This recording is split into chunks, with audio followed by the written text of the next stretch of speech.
Lors d'une rencontre, notre ressenti est le fruit de nous et de l'autre.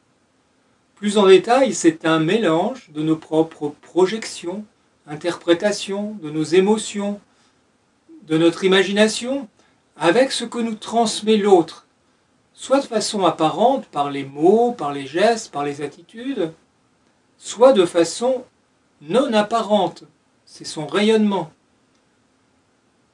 L'objectif de cette vidéo est de la suivante, est de vous permettre d'affiner votre ressenti du rayonnement des autres.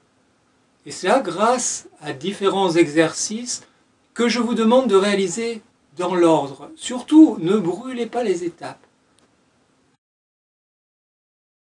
Voici un exercice préparatoire. Prendre conscience lors d'un échange avec quelqu'un de l'importance de vos propres projections, émotions, de votre imagination. Pour affiner son ressenti du rayonnement de l'autre, il est absolument important d'avoir conscience de ce qui vient de soi et de ce qui vient de l'autre. En particulier, prenez conscience, par exemple, dans la conversation, des moments où vous brûlez d'envie de dire « ben moi, au contraire, c'est pas du tout comme ça que je vois les choses ».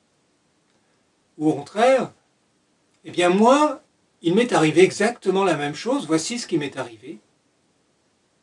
Parce que dans ces cas-là, vous perdez le contact avec ce que veut vous transmettre l'autre, parce que vous êtes tellement désireux de vouloir vous exprimer. Alors ce n'est ni bien ni mal, mais sachez simplement que ça va vous limiter considérablement dans le ressenti de ce que vous transmet l'autre, dans le ressenti de son rayonnement.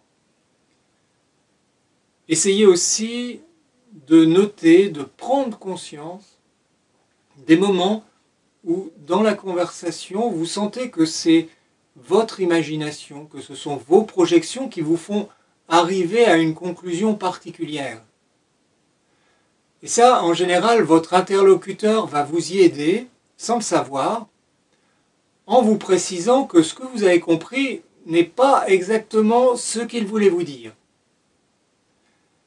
Alors voilà donc un exercice qui va vous faire prendre conscience de certaines de vos habitudes, et ça va vous préparer petit à petit à être davantage présent, attentif à ce qui est transmis, au rayonnement de l'autre. Faites cet exercice au moins 3 fois avec 3 rencontres différentes, si possible avec différentes personnes. Et puis, bien sûr, notez tout ça dans votre cahier de route.